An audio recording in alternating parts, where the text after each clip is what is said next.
We're talking about James Gunn. This isn't a reprisal of last week. It's similar, but it's different. It's addressing casting speculation surrounding Batman in the DC universe. It's one of the things that I always appreciate about DC compared to Marvel. And I'm not doing a versus thing here. I don't mean that. I think equally. I love them equally. But one of the things I do like about DC is that they're quite open to do different iterations of characters at the same time. Yeah. They've done it in their comic books for such a long time, and we've seen it in the animated series as well, with different voice actors and different animated styles and stuff like that. And no one ever gets confused. It's different timelines, it's different series. And they're doing this on film now. We're not talking about Robert Pattinson here when it comes to Batman. But this, obviously the DC universe gears up for multiple projects in 2024, James Gunn has addressed the latest casting rumours surrounding the Brave and the Bold. Despite the fact that Gunn's foray into the DC universe is yet to commence, the co-CEO of DC Studios has actively utilised his social media platforms to maintain excitement and anticipation among the audience. He always has done that anyway. Yeah. Gunn has also taken to social media to clarify and dispel rumours that gain traction online regarding various DC Universe projects.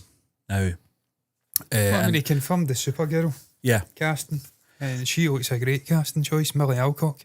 So, yeah. So, there was I'm just trying to follow this article here.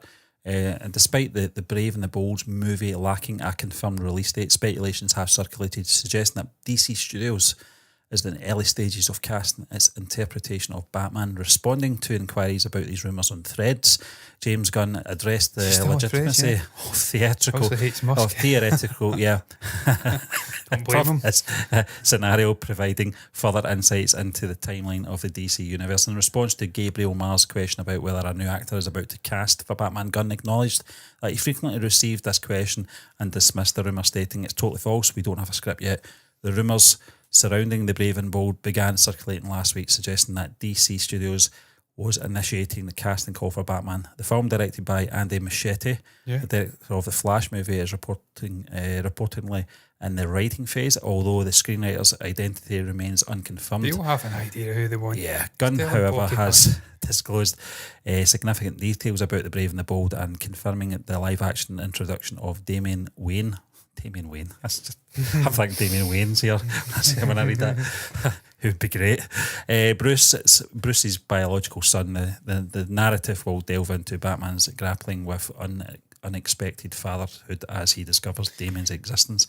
You can read the full article. I think I've read most of it anyway, John, but it was really just to get a sort of idea of where we're at with it. And the Brave and the Bold, it just doesn't. It's that name to me. I remember reading about this though, and it did sound very interesting. But see the actual name, the Brave and the Bold, it kind of reeks of Joey Tribbiani. Scooby-Doo and the Batman. Superman.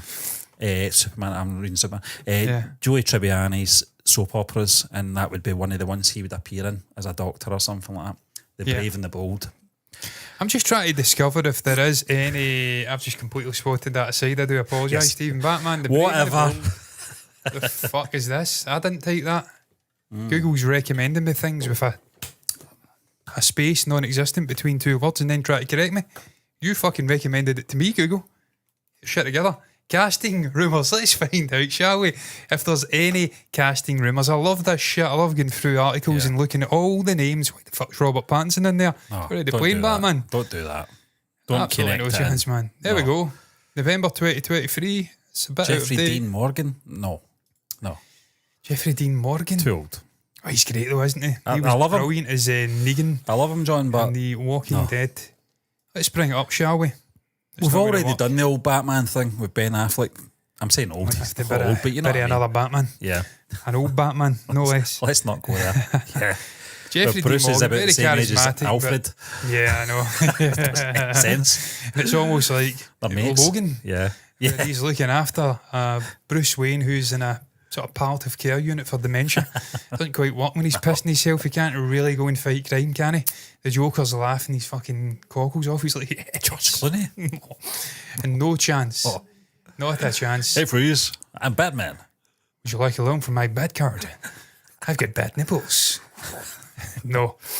Doesn't work, does it? Nah. Kit Harington's far too short. Far too short. This man was Good the butt of actor the as well, jokes in Game of Thrones for being a short arse. I mean, he made fucking Alfie Allen look. Bat boy.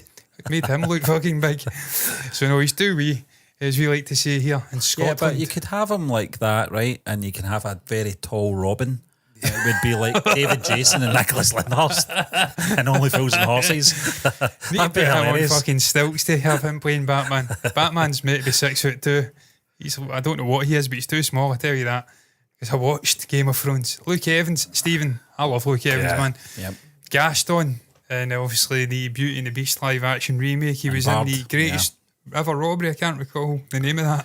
Bard in the Hobbit films. Bard in the Hobbit films. He's unbelievably charismatic guy. We know he can wear a suit, so he can play the sort of philanthropist, billionaire guy by day. Has he got that darkness to play Batman, the sort of tweener character that I love in all good Batman movies? Everyone thinks Batman's a binary character. He's the sort of vigilante by night, the billionaire by day, and never the two shall meet, but they do. There's a sort of in between, and that's the real guy. He's neither one or the other. He's somewhere between. Yep. Can he do that? Michael Keaton done it brilliantly. I thought Christian Bale did it outstandingly well. I think Pattinson looked promising. We didn't get enough of Bruce Wayne. Just a couple of snippets with him, and obviously Serkis's Alfred, not Pennyworth. It is Pennyworth. It's not Pennywise. But there's signs that he can do it. He's got that darkness. It's whether he can do that, because he's a very, I don't know, I always view him as being a sort of good. He played Gaston, who's a cartoon villain. That was a cartoon villain, yeah. But he would be brilliant. He's a big, tall guy. Still a decent age. He's not too old. I think he could play it very well. But it's just, again, is that a James Gunn casting?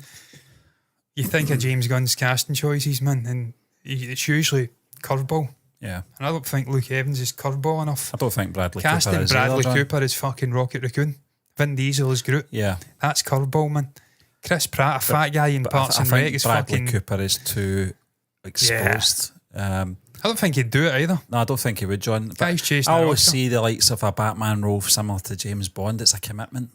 Yeah. You know, and you've got to move away from everything else that you would like to do in film for a while. He's got the stature, though, I'll tell you that. He's a big guy. And this iteration of Batman, I would imagine from James Gunn, is going to be for a while as well. Yeah.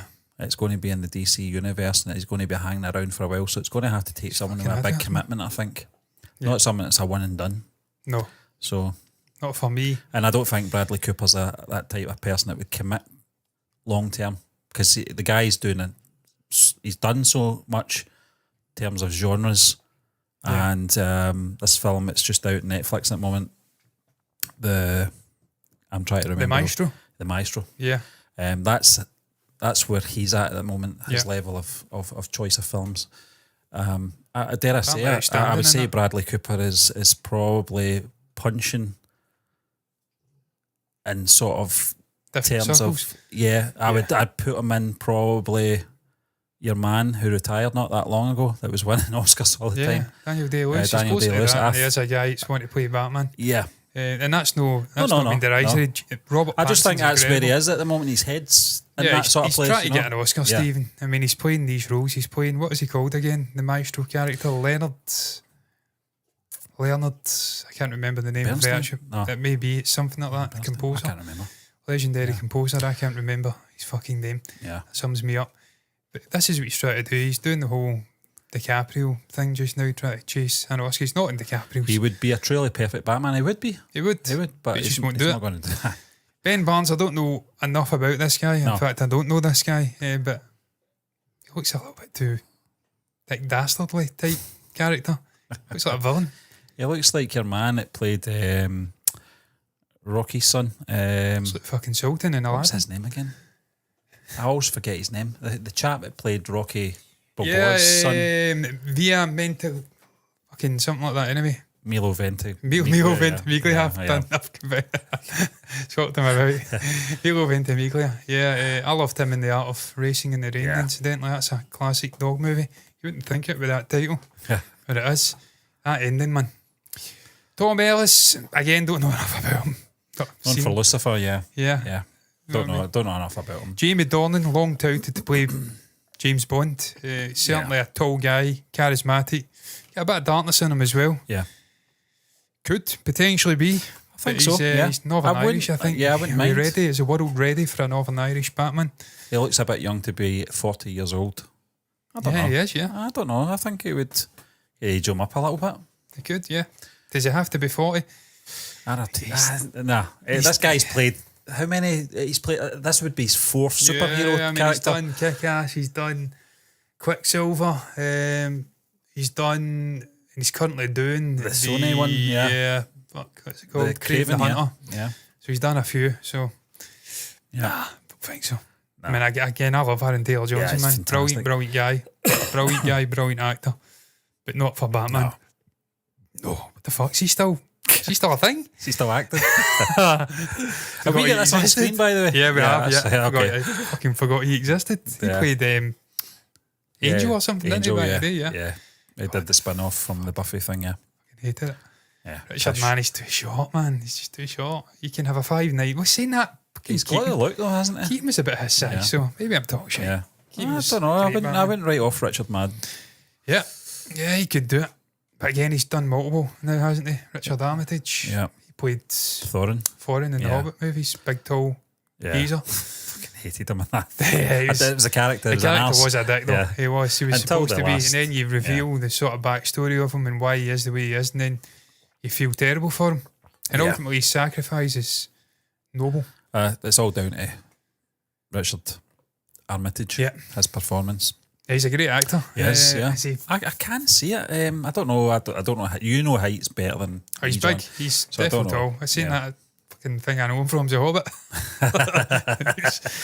I want to say he's much bigger. I think the Hobbit actors in the main, the dwarf actors in the Hobbit were all quite tall. I know Billy Connolly was one of them, and he's certainly 6 foot. Yeah. So I think James they shrunk Nesbitt, them. They all shrunk them all down, didn't they? So I think they were surprisingly tall. So I think he's a tall guy. So he could play Batman. Listen, it's not all about height. Let's be honest. Scott Eastwood's a fucking shout. That's a curveball. Yeah. That's the type of thing I could see James Gunn doing. Yeah. Not too short. No, I just love Eastwood, so I'm all for that. Make him Batman now. Fucking love that guy. We've got a Batman. We've got him. Scott Eastwood. Yeah. Henry Cavill, though. That'd be weird, wouldn't it? Just be too weird. Yeah. It's just his face. He's just too familiar as another character that I wouldn't buy into it. Even when I was watching The Witcher, I'm like, that's fucking son of Jarell. He's in a film just now. I've seen the trailer for it. We never reacted to it, but it looks brilliant. It's like a World War II thing. They go in, and it's like a team. He's like just his smirk and everything. He's just brilliant. I love Henry, but I don't know if Henry would want to interact with that studio any time soon. No. So no, he's definitely out. But I think Scott Eastwood's a good shout, John. If you're talking about a curveball and someone that perhaps maybe not everyone's grizzled. Yeah. Round about 40 odds. And he's got a good presence about him as well. Yeah. He could play it, no problem. Yeah. Absolutely no problem. I fucking love Sam Witwer, but come on, he's not going to play Batman. No. It is a curveball, to be fair, but this guy deserves more live action gigs. Yeah. You talk about charisma. This guy is just fucking charisma personified. Brilliant talker, hyper confident, cool guy, brilliant, incredible voice actor. Yeah. Should be involved in Star Wars. He knows everything about Star Wars. He's tagged with that voice thing though, isn't he? Sadly. Which it's he's not such right, a cool looking guy as well. I mean, look at him. Cool as hell. Yeah. That guy, I mean, look at that jawline and tell me that's not Batman. That's fucking Batman. Come on. But I don't think so. Don't know this guy. No. Too big. Arms are too big. Yeah, he's like one of those fat man. Scott Atkins guys or whatever you call him. Yeah. Type actors. If Bale was getting called fat man, he's the whale. The whale man. Guys are you. No, I know, but I'm not. He's too bulky. Christian Bale was fucking a unit. He wasn't fat, but they were calling him a fat man because he was too bulky to put the suit on. If he was too bulky, he's definitely too bulky. Yeah. I mean, Stephen, I'd love to see them doing something different with Batman and maybe choosing an actor of colour. That'd be something to fucking look out for. I don't know if Regé-Jean Page would be my choice because realistically, I think I want him to be the next Bond. Yeah. And you can't be playing James Bond and Batman at the same time. I mean, that's just a career killer. I don't know. I mean, Christian Bale played John Connor and Bruce Wayne at the same time. But it was one movie, wasn't it? So. It's big commitments, as you said, John. I think he should be the next Bond. Yeah. I think he's just got it down. He wears a suit. That's tailor-made for him. He was in the Grey Man, wasn't he? Yeah. Yeah. Wasn't he great, man? Yeah, he's great. Jake Gyllenhaal. What's that? Yeah. No, that looked good, that film. Jake Gyllenhaal, no. Great actor. Love a guy, but no. Not Fassbender. Fassbender as well. Good actor, but no. Never heard of him. Jensen Ackles. No. He's in The Boys, isn't he? He voiced Jason Todd in Under the Red Hood, the animated Batman. I reviewed that. It was a great animated film, John. Maybe that's why they're suggesting him in. But I think out of those 20, I would probably say Scott Eastwood would be my favourite. I'd be delighted if he got the job. Scott Eastwood or Sam Witwer. No difference there. Yeah. But yeah, Stephen, I don't know what's going to happen. We went off the beaten fucking path there, massively off piste, as I like to say. I like that, yeah. But he's addressing it. He's saying they're not at that stage yet, but he'll have his fucking mind made up in one way or the other. I mean, he will have an idea of what he's looking for, and I'm sure there's a short list of actors he's already got in mind. And what the guy involved, Andy Muschietti, in terms of writing and directing, again, he seems to be getting all the right pieces in play for these movies, and it's why I've got supreme confidence in this new era of DC storytelling, because I think Gunn, brilliant mind in his own right, has been sharing a long time, or a lot of time, with Kevin Feige and the Disney Marvel sort of machine. So he's had an insight into what makes that tick and what makes that successful, and how to wow a story and or the audience and keep them captivated over multiple movies. I think we'll see that come to play with DC. I think this is an inspired choice. You pick him and Safran, obviously. Yeah. And you're seeing it here, just the way he interacts with people on social media. He's very much direct to the sort of fans, and he gets it as well. I think a lot of these studio execs could take a leaf out his book, John, in terms of engagement with fans and what they want and what they'd like to see. Kathleen Kennedy being a prime example. Yeah. I think someone in her position should be doing a wee bit more when it comes to listening to the fans. The majority of the fans, that is. Not the ones that just turn up at Celebration, but the fans, you know. Yeah. And I think James Gunn's always been that way. Even his early days in the MCU, like it was kind of caught out on Twitter 15 years ago or something like that. Yeah. But he's always been an honest person, and his views, he's always been out there in terms of not holding back. And some of his responses, we were laughing at one last week. I think it was a one word he'd replied no or something like that. That's just the way he is. I mean, he doesn't dress things up, you know, and he will spend time with the fans on social media and talk to them and reply if he thinks it's worth replying to, and he's done it this time. But I think he has but I know that he can't say anything just now, but I think they'll have someone specifically in mind for the role. And I just can't wait. It's going to be great. I mean, don't get me wrong, the Matt Reeves Batman I'm really enjoying, you know, and I can't wait to see the follow-up to that. But the Batman within the DC universe as well is just as important, because we saw glimpses of it through the Ben Affleck iteration. We just didn't get enough of it, unfortunately. There was something. So this is a time to wipe the slate clean and do it right. I remember them giving a sort of breakdown of what the movie entailed, and it did sound interesting, the actual concept. I can't remember what it was, though. But it's different. It's a different take on Batman again. Drake Ramori, yeah. And we need that. We need a different take. We need fresh sort of ideas for these established characters. We need to see something different. Not just the same rehashing of the same origin story. Yes, he's same three-part fucking sort of trilogy. Yeah. Let's get Batman. Different. Let's get Superman. Let's get Wonder Woman. Come on. You can do better than that. Green Lantern. You just completely forget Aquaman. Yeah. Everyone else has. Yeah. It's out. Yeah, that's You've seen it? It's doing okay, John. Is it? Considering, yeah. I need to check it out, actually. I remember I was going to use it as one of the topics of conversation last week. Oh, dear. In terms of... Oh, the audience are liking it. Yeah, the audience. Critics aren't. No. What a surprise. But it's just it was something that they just had to do, wasn't it? Yeah, I mean, they'd committed. So once you've committed and you've actually filmed Did you ever see the Shazam follow-up, John? No. I mean, that says it all, doesn't it, really? No interest in it, Stephen. I told you when we reacted, I was laughing at Helen Mirren playing a villain. Yeah. She's about fucking 79. What you doing? She played the Queen, now she's playing a villain in a superhero movie. Yeah. Fuck off. It's actually doing surprisingly well. To be fair, look, that's not me shitting on Helen Mirren. She's a fantastic actor, but come on, talk about casting. That was a disastrous cast. What were you doing? Fucking disgraceful. She was in that, wasn't she? There was another joke casting. I actually forgot about that. Yep. Yeah, Helen Mirren playing like the Kate Blanchet, as some people would say. I call her Kate Blanchett. Terry Henry. Yep. Doing her sort of take on that kind of character. But she's 50 years older. I'm surprised at the actual box office of this film you're talking about, John. Yeah, nearly $500 million, yeah. Considering the sort of baggage I had at the time, I take it obviously there was a delay in this film's release as well, wasn't there? Because of the whole court case thing. Is it still Wan directing it? I think it was, yeah. Wan's a great director. Listen, I like the first Aquaman. What's going on with top billing? Fuck off. Jesus. Google try to push an agenda here.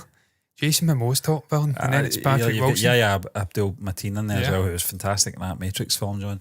Randall Park. People with Dolph Lundgren, you're putting fucking Amber Heard top villain.